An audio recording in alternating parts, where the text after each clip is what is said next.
and stay in his place and not mess with Miss Debbie and Ruben. So they go to the airport and they ended up landing in Miami. They go to the hotel and Miss Debbie is trying to pick out her outfit. She's asking her son what shoes she should wear. And finally he said, come on, Mom, we gotta go. You gotta meet Ruben. So she gets in the car and he drops her off. And as soon as she steps out the car, here comes Ruben. Okay? And so Ruben had balloons, he had flowers, he had a gift bag, and Ruben was in so many colors.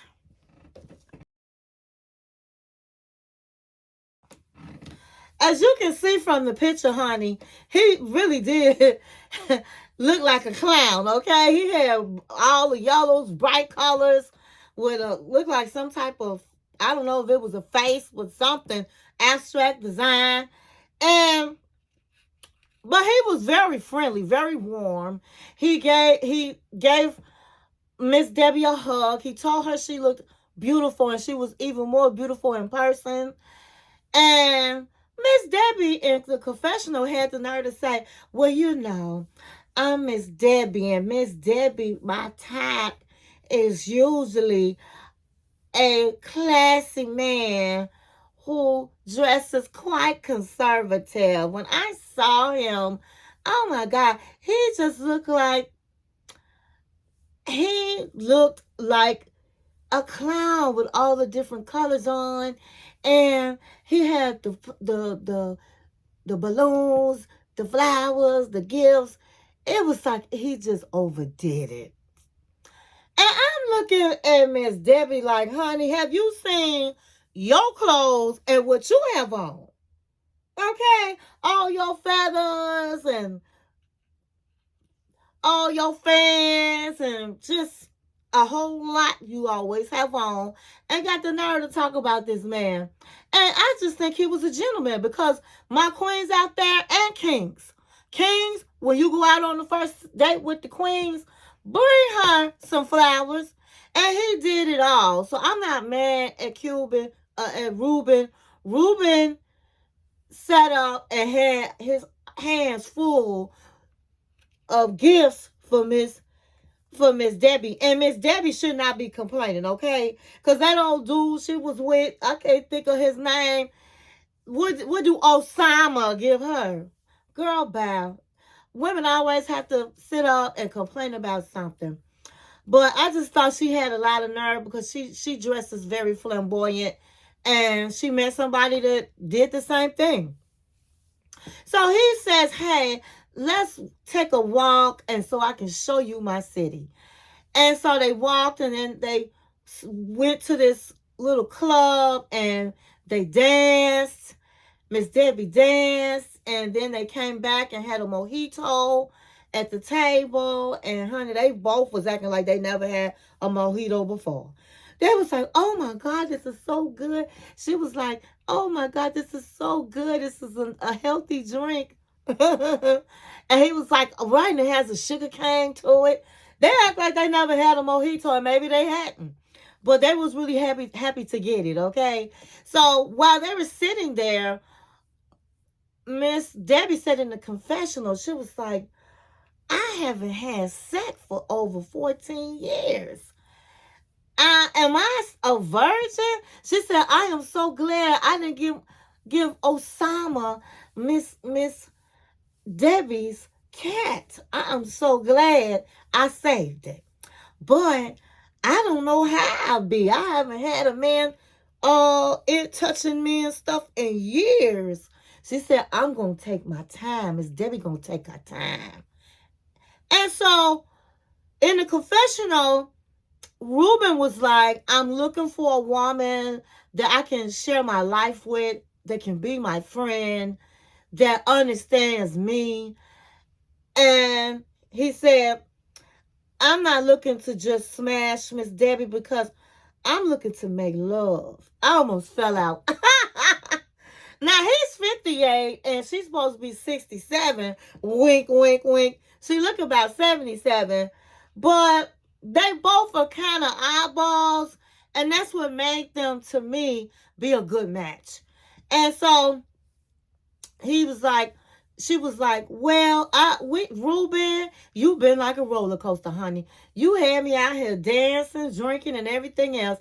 Miss Debbie is tired. I just came in town, and I think I need to go back to the hotel and get some rest. So he was like, that's fine. What about tomorrow? I really want to take you out tomorrow. And she was like, sure. He was like, I'm going to take you sightseeing. We're going to have a good time. So they get up, and he walks her out. And oh my God, he came close and kissed Miss Debbie. And Miss Debbie was taken aback, honey. And then he came in closer and kissed her again. So she said, ooh, I think Miss Debbie better go. And she said, it's been a long time since I had a man give me a kiss goodnight. She said, you know what? There is some attraction there, but I'm going to take my time. And honey, she floated to her car or wherever she was going, honey. She was giddy. Honey, when that man put his lips on her, she was like, when I was with Osama. Osama was not somebody that was affectionate. But this man, he really touched me because he was very gentle with Miss Debbie. He was very gentle. Honey, I almost fell out my bed listening to her. And so that's how it ended. And so we have to find out next week what happens with Miss Debbie and Ruben the Cuban. Will they have a great time? Is it a love connection? Or is it just a waste of time? I guess we'll find out next week. So next we're going to go to Natalie.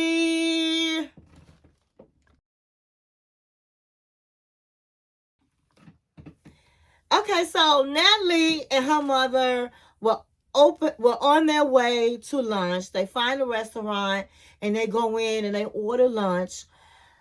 She said that Josh was on a business trip as usual. But she was so happy. She was like, I'm just happy with Josh.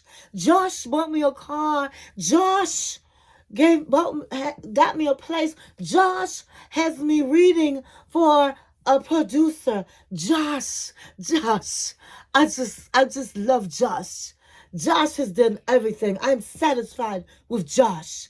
Now, meantime, Mama looking like, I don't know about Josh, but what I do know is I love me some Michael, honey, because Michael always hugged me. Michael always said mommy to me. Michael is the nicest. Call Michael. Let's call Michael. And I'm looking at her mama like, girl, she done with Michael. See, all mama want her to do is have some grandchildren, honey. And it looked like for next week they showed that mama was like, I need some grandchildren. Michael would have gave you that. What is Josh going to do? Is he going to marry you? Is he going to give me grandchildren? And then it showed her talking with Josh.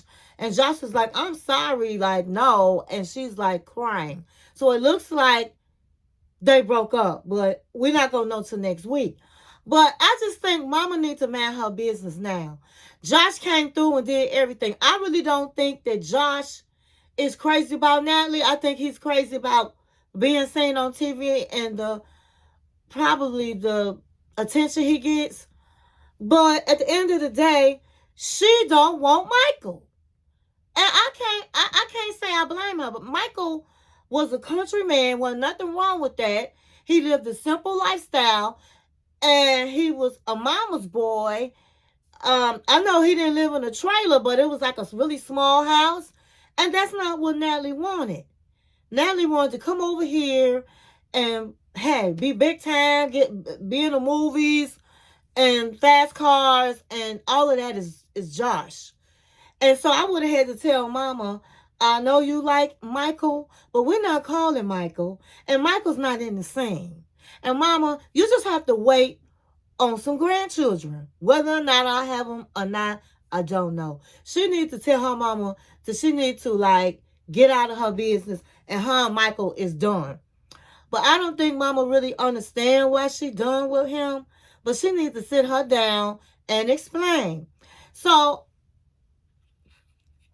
she calls Michael and let her mama talk or whatever. But I just think that she needs to quit pushing her on Michael when she don't want Michael. Now she might want some babies with him, but she don't want Michael. So Josh, it shows later on, he's on the scene and he meets up with the CEO and the director of his company, and they're his friends, and they like, hey man, what's going on? And he was like, what you mean what's going on? What's up with you and Natalie? And so he said, well, Natalie's happy with me. I'm happy with Natalie. We good. He said, yeah, but I heard you done bought her a car. You have gotten her apartment. You have got her job interviews. And I heard, you got her talking to some producer, man. What is up? He said, listen, man, I really care for Natalie. And I just want to see her succeed. So, yeah, I did all those things to help her. And they was like, come on, man. Come on. What's up? What's up last week? She's messing the business up. You sitting up on set. She calling you 100 times just so you could find her, call her a ride. Man, she gonna mess you up. I don't have a good feeling about Natalie. You done did all of this for her. Don't you think it's kind of strange she just want to be with you like that? He was like, man, she very needy. He said, how about you a producer, you know connects, and you got money to do all these things for her. He was like, man, all we trying to tell you is you going down a dark tunnel and you need to turn your lights on, man, because you are too smart. So you just purposely acting like you ain't got no sense. And he was like, well, I see what you're saying. So he was saying in confessional, he does understand his friends and why they're saying what they're saying. But he said, but at the end of the day, I care for Natalie and I hope that she not with me because of what I can do. And so I really don't think Natalie is with him to see what he can do for her. I think that she does like the fact that he lives in Hollywood and he drives fast cars. He's handsome, and he is in the life she wants to be in, and there's nothing wrong with that. Of course, if you with somebody that he gonna supposed to open doors and introduce you to people and all of that, but that's the type of fast-paced life she wanted. She had Michael that was very slow, and she wasn't happy with that. I think people need to mind their business. I mean, she might have called that day, but what did it really mess up the whole day? So I think that sometimes friends need to sit back and see what happens. But I really don't think that he is in it to win it with Natalie, because he didn't say I love her. He didn't say, man, this is my woman. I'm going to do what I can. He said, I care for her. You can care for a dog. You know what I mean? He's not acting like he in love or this is his woman. So he's not putting titles on their relationship. So I just think he's doing it just for the TV. But we'll have to wait and see. Is Natalie using Josh? Does Josh really care for Natalie like that and want to be with Natalie? I don't know. But I guess we'll find out in the next episode.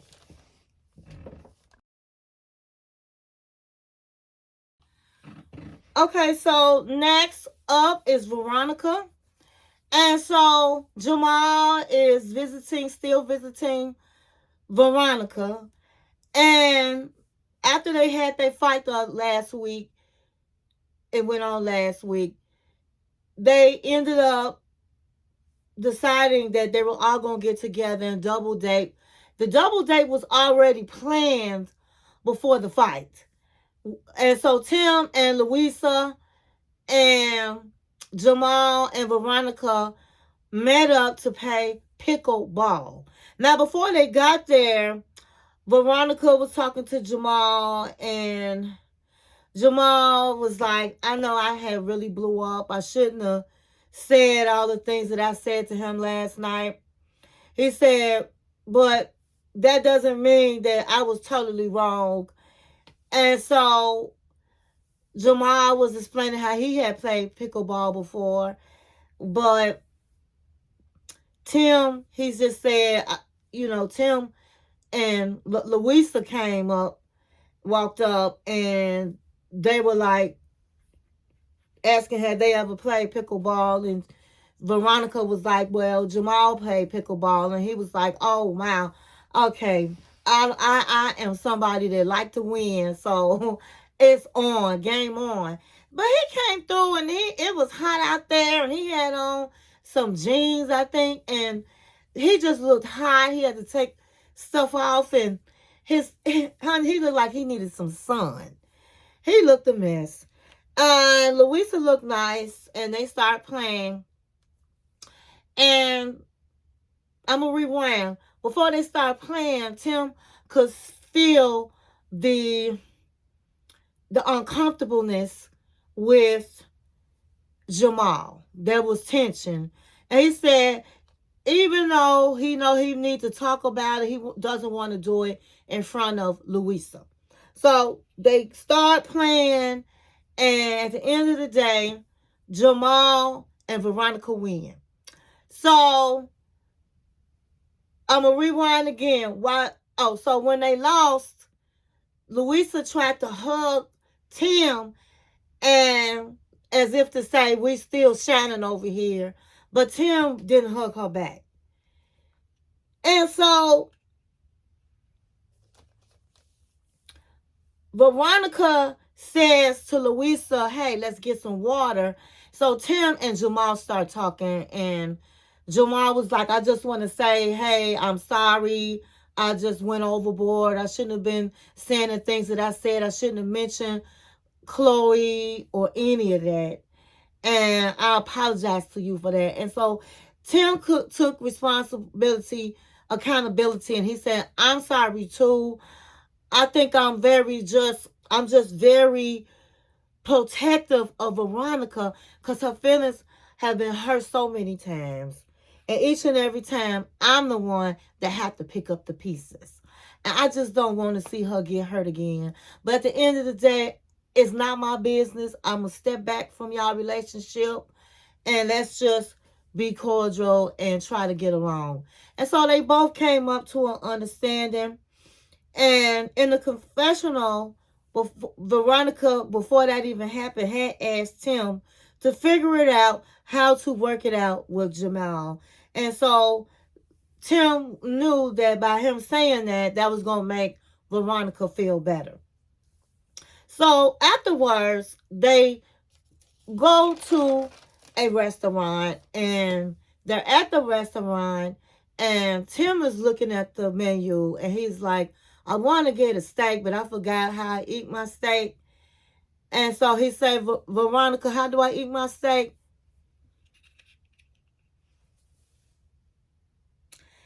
And so Veronica said, you eat it well, medium well. Do you want me to order for you? Jamal and Louisa looking at each other like, what the is this? And so Jamal was like, that's just too much. Y'all just doing too much. And so Jamal asked if they're in a relationship, and Louisa was like, well, not really. We're just friends. And then Tim felt a certain way. He's like, friends? And so Veronica was like, well, you have to touch her. You have to kiss her. You can't just not do nothing and think that y'all more than friends. And so she told Louisa, she was like, listen, I've been with Tim. This was way back when. It's been a long time. But when I was dating him, I had to make the first move. He didn't make the first move. That's just how he is. It just give him a minute. He's gonna. You guys will gonna be okay. And so they was talking in Spanish, And she was just saying, I know how you feel. This might seem awkward, what's going on. It might seem strange, but everything strange is not really strange. And he just need time, and you just need to be patient and all this kind of stuff. And Jamal was like outdone. Jamal was like, in confessional, I just think it's just crazy, that she had to convince her ex-man's potential person to be with him. That's just crazy. And he was like, if Veronica don't get this together, if she can't have boundaries with Tim, then we're not gonna be together. And that's a lot. First of all, I didn't understand why they had to double date. Why they had to double date? Just because Tim acts as a father to her child doesn't mean they have to be stuck like glue. This is not a baby. I believe her child is 16 years old. So she probably has her own cell phone. You want to take her out, go right ahead. They don't have to be stuck like glue together like they married. I'm sorry. I think it's crazy as well. And then y'all have to double date? He's just trying to get to know Louisa. And I just don't know what is wrong with Tim. Now, there's something going on with Tim. Tim had the same problem with the girl that he had met before, the Spanish girl. He didn't want to touch her. He didn't want to kiss her. And even Veronica was like, just kiss her. I don't want to be swapping saliva, and I don't know.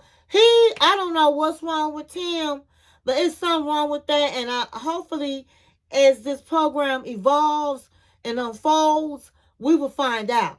But something ain't right with Tim. That's all I have to say on that. So I don't know what's going to happen. Will Veronica draw a line for boundaries with Tim? Will Tim ever kiss Louisa? And Jamal also has said he's sick and tired of her comparing him to Tim. And Louisa said he compares her to Veronica. So I don't know what's up with that. But something is strange going on with Tim that we don't know about, and we just have to wait and see what happens. So next on the list, and the last person we're going to talk about is John.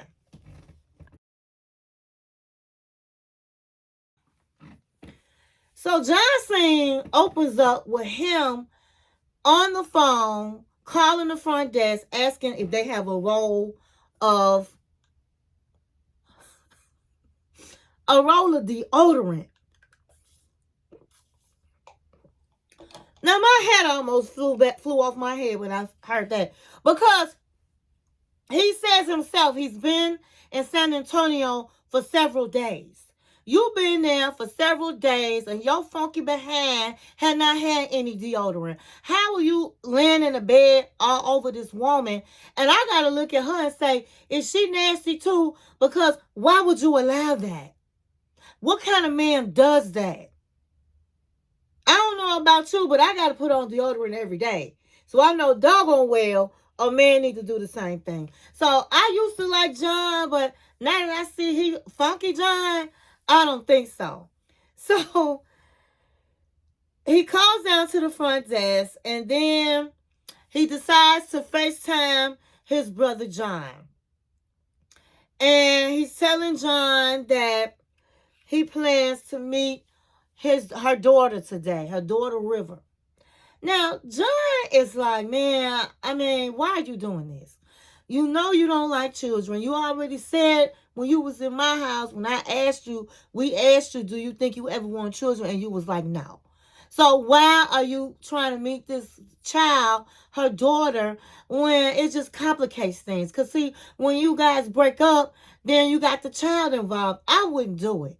So, John was like, listen, I don't know how you going to tell me that. I feel like this is somebody I can settle down with, and it's important for me to meet her daughter, and that's what I'm going to do. So John was like, whatever. And so they hung up. So he ends up going to meet Megan at the Forest Preserve with her daughter and meeting her daughter River. On the way, he's in confessional and he's like, I really do love Megan. And if I'm going to be with her, then I know her and her daughter are a package deal. And so I'm willing to take a chance. So I'm going to go meet them. So he meets them and she needs her training wheels taken off her bike. So training wheels put on her bike. And so they bonded with him handing River the wrench. She's trying to help him put her training wheels on. Megan is looking at them bonding and she's happy about it. She's glad that John finally agrees to meet her daughter. And she got a cute daughter, cute as a button. And so after he puts the training wheel on, they all watch her ride the bike, help her ride the bike, and all of the things. So later on that day, this is their last day together, she tells him that, hey, I really want you to move to San Antonio. And he says, you know what? We've been together for 5 months and we've only seen each other 2 times. But it's something about her that just makes me want to just take a chance on her. And even though I'm not familiar with kids, I've never really wanted children, she makes me now want to explore that. He said it's a big, big change if he does it. And it's something he's really going to have to sit down and think about. But he told her he is considering it. He also told her that he wants her to come visit him in Las Vegas to meet his family. And she was like so happy. She was happy when he asked her that. And she said that they both said they loved each other. And she was saying that she's nervous about meeting his family. And he said his family really love him. And they're going to be asking her a lot of questions. It's okay to be nervous. But he said that he's really considering moving to San Antonio. And she said she's looking for a father for her daughter, a father figure. And he's saying that he may be that. So that's how that ended. Would he move to San Antonio? When she go to Vegas and find out that he's living with his brothers, will she be okay with that? That he's been living out of a suitcase? We have to see. We have to see as the show unfolds. So that's all I have for you tonight. I hope you enjoyed this review and thank you for watching my channel.